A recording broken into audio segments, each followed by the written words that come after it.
విశాలమైన ఓ మహావృక్షం. దాని వేర్లు ఆకాశమంతటా వ్యాపించాయి. కొమ్మలు భూమిని త్రాగుతూ సమస్త జీవరాశులను తన నీడలో బంధించాయి. అనాదిగా నిలిచి ఉన్న ఆ మహావృక్షంపై కోట్లాది జీవులు సంచరిస్తూనే ఉన్నాయి. కానీ వారిలో చాలా మందికి తాము నిలిచి ఉన్నది ఒక వృక్షమని కూడా తెలియదు. ఇంకా ఆశ్చర్యకరమైన విషయమేంటో తెలుసా? ఆ చెట్టుపైనే ఇప్పుడు నువ్వు ఉన్నావు. వింతగా అనిపిస్తోందా? కానీ ఇదే నిజం. మనలో చాలా మందికి తమ పేరు తెలుసు, తమ కుటుంబము తెలుసు, తమ వృత్తి గురించి తెలుసు. కానీ తానెవరనేది మాత్రం తెలుసుకోలేకపోతున్నారు. అందుకే తానెవరో తెలియక, ఎక్కడి నుండి వచ్చాడో ఎరుగక, ఎక్కడికి వెళ్తున్నాడో బోధపడక, ఈ బంధాలే జీవితమని, కోరికలే గమ్యమని భావిస్తూ సంసారమనే ఈ మహాప్రవాహంలో చిక్కుకుని కొట్టుకుపోతున్నాడు. అయితే అసలు ఈ మహావృక్షమంటే ఏమిటి? దానిపై సంచరిస్తున్న జీవుడు ఎవరు? క్షరుడికి అక్షరుడికి అతీతంగా నిలిచిన ఆ సర్వోన్నతమైన పురుషోత్తముడు ఎవరు? ఆయనతో జీవునికి ఉన్న శాశ్వత సంబంధం ఏమిటి అనే దివ్య రహస్యాలను గూర్చి వెల్లడించేందుకు ఆ పరంధాముడు పలికిన పలుకులే ఈ పురుషోత్తమ యోగం. భగవద్గీతలోని 15వ అధ్యాయమైన పురుషోత్తమ యోగమునకు మీకు స్వాగతం. శ్రీ భగవాన్ ఉవాచ ఊర్ధ్వమూలమధశాకం అశ్వత్థం ప్రాహురవ్యయం ఛందాంసి యస్య పర్ణాని యస్థం వేద సవేదవిత్. శ్రీ భగవానుడు పలికెను, ఓ అర్జున, ఈ సంసార జగత్తు ఓ విచిత్రమైన అశ్వత్థ వృక్షమని, అది సనాతనమైనదని, దాని వేర్లు పైకి ఉండి కొమ్మలు క్రిందకు విస్తరించాయని చెప్పబడుచున్నది. ఆ వృక్షము యొక్క ఆకులే వేదమంత్రములని, అలాగే ఆ సంసార వృక్షము యొక్క నిజమైన స్వరూపాన్ని, దాని మూలతత్వాన్ని, అంతరార్థాన్ని గ్రహించిన వాడే నిజమైన వేద జ్ఞానాన్ని పొందినవాడిగా పరిగణింపబడతాడు. ఈ సంసార వృక్షపు శాఖలు సత్వరజస్తమో గుణాల వల్ల మరింతగా వృద్ధి చెంది పైలోకాలకు, క్రింది లోకాలకు వ్యాపించియున్నాయి. ఇంద్రియ విషయాలైన శబ్ద స్పర్శ రూప రసగంధాలే ఆ శాఖలపై మొలిచే లేత చిగుళ్ళు.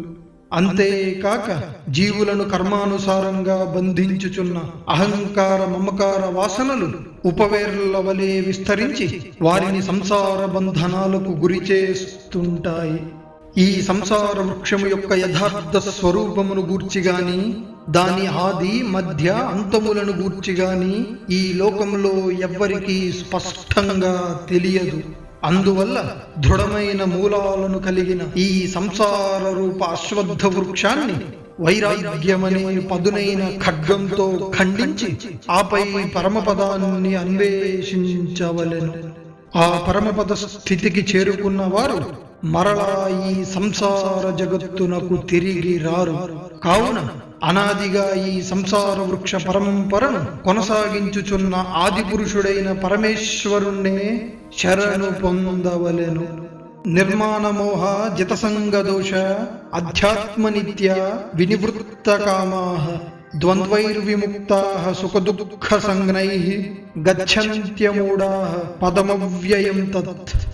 అహంకారము, మోహము అనే బంధాలను విడిచిపెట్టి ఆసక్తి అనే దోషాన్ని జయించి నిరంతరం ఆత్మస్వరూపాన్ని ధ్యానిస్తూ సమస్త కోరికలను త్యజించి సుఖదుఃఖాది ద్వంద్వముల నుండి విముక్తులైన జ్ఞానులు ఆ శాశ్వతమైన పరమపదాన్నే చేరుకుంటారు.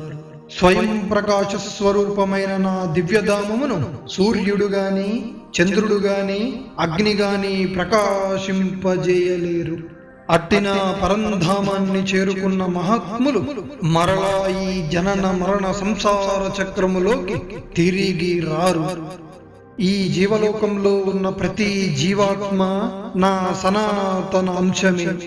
ఆ జీవాత్మ ప్రకృతి యందు స్థితమైన మనస్సును అలాగే 5 జ్ఞానేంద్రియాలను తనతో అనుసంధానించుకొని వాటి ద్వారా విషయాలను అనుభవిస్తూ సంసారంలో సంచరిస్తుంటుంది. ఎలాగైతే గాలి పుష్పాల నుండి సుగంధాన్ని ఒక చోటు నుండి మరో చోటుకు తీసుకువెళ్తుందో అలాగే జీవాత్మ పాత శరీరాన్ని విడిచి కొత్త శరీరాన్ని స్వీకరించినప్పుడు మనస్సును మరియు ఇంద్రియాలను తనతో పాటుగా తీసుకువెళ్తుంది.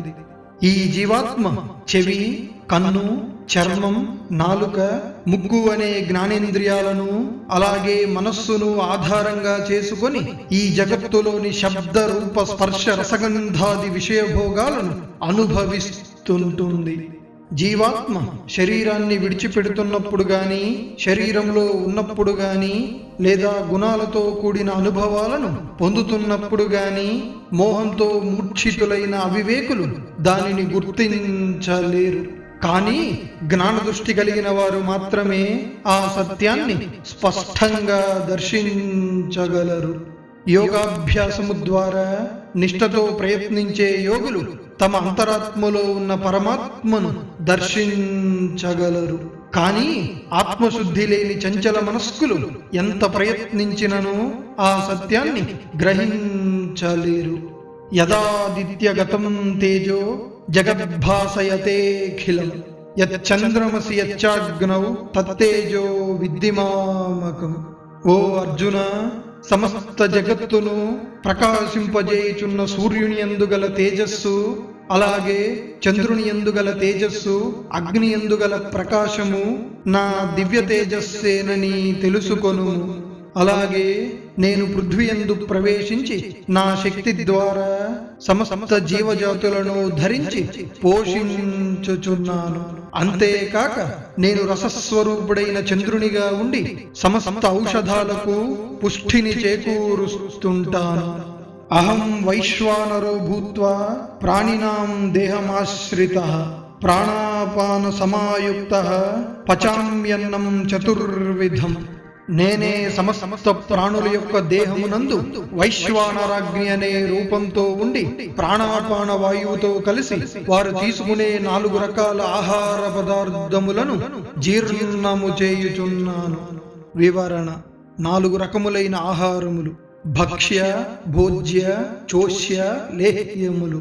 అనగా నమలబడునవి, మృంగబడునవి, త్రాగునవి, అలాగే నాలుకతో నాకి తినదగినవి అయిన సకల ఆహార పదార్థాలను ఆ పరమాత్మ జఠరాగ్ని స్వరూపములో జీవుని యందుండి జీర్ణింపజేయుచున్నారని భావం. సమస్త ప్రాణుల హృదయాలలో అంతర్యామిగా ఉన్నది నేనే. అలాగే నా వలనే జ్ఞాపక శక్తి, జ్ఞానము, అలాగే మరపు కూడా కలుగుచున్నాయి. సమస్త వేదముల ద్వారా తెలుసుకొనదగిన వాడను నేనే. వేదాంతమును ప్రసాదించిన వాడను, అలాగే వేదముల యథార్థ తత్వమును తెలిసిన వాడను కూడా నేనే. ఈ జగత్తునందు క్షరుడు, అక్షరుడు అనే 2 రకాలైన పురుషులు కలరు. నశించే స్వభావం కలిగిన సమస్త జీవజాతులను క్షరుడని, అలాగే మార్పులకు అతీతుడై తన స్వరూపమునందే స్థిరంగా ఉండే చైతన్య స్వరూపుణ్ణి అక్షరుడని చెప్పబడుచున్నది. అయితే వీరిద్దరి కంటెను ఉత్తమమైన పురుషుడు వేరొకడు కలడు.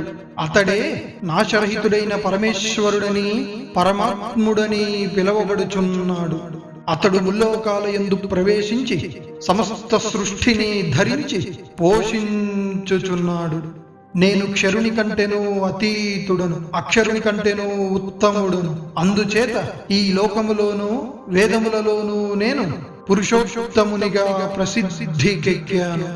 ఓ భరతవంశస్థుడా, మోహరహితుడై ఈ విధముగా నన్ను పురుషోత్తమునిగా తెలుసుకొనువాడు సర్వము తెలిసినవాడగును.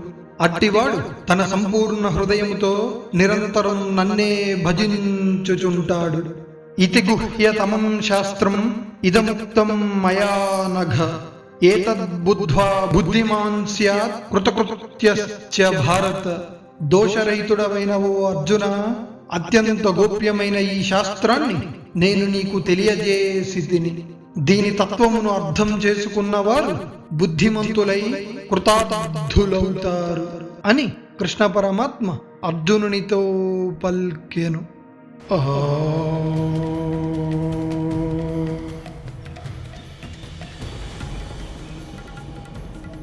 తత్సదితి శ్రీమద్భగవద్గీతాసూపనిషత్సు బ్రహ్మ విద్యాయాం యోగశాస్త్రే శ్రీకృష్ణార్జున సంవాదే పురుషోత్తమయోగో నామ పంచదశోధ్యాయః.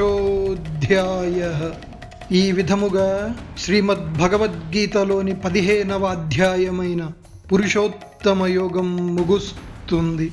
ఈ అధ్యాయంలో శ్రీకృష్ణ పరమాత్మ మనకు తెలియజేసిన ప్రధాన బోధనలు: ఈ జగత్తు ఒక అశ్వత్థ వృక్షమని, దాని మూలం పరమాత్మలో ఉండి శాఖలు సృష్టి అంతటా విస్తరించి ఉన్నాయని గ్రహింపుము.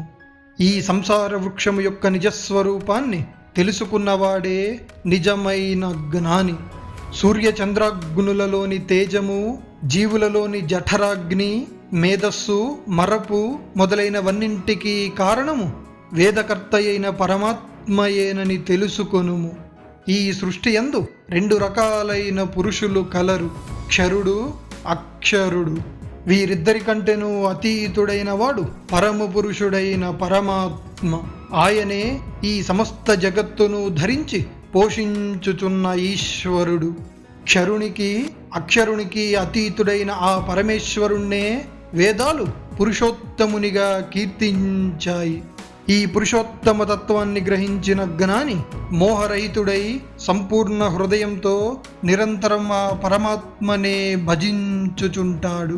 కావున మనందరము ఈ జీవిత సత్యాన్ని, అత్యంత గోప్యమైన పరమాత్మ తత్వాన్ని గ్రహించి సదా పరమాత్మనే భజించడము ద్వారా జీవన సాఫల్యాన్ని పొందగలమని శ్రీకృష్ణ పరమాత్మ అర్జునుని ద్వారా సమస్త జీవరాశులకు తెలియజేశారు. తదుపరి అధ్యాయంలో శ్రీకృష్ణ పరమాత్మ దైవాసుర సంపద్విభాగ యోగం ద్వారా దైవీ గుణాలు మరియు ఆసురీ గుణాల మధ్య గల తేడాను గూర్చి అత్యద్భుతముగా వివరించును. త్వరలో మళ్ళీ కలుద్దాం. సమస్త లోకాః సన్మంగళాని భవంతు. మీ కాలాగ్ని.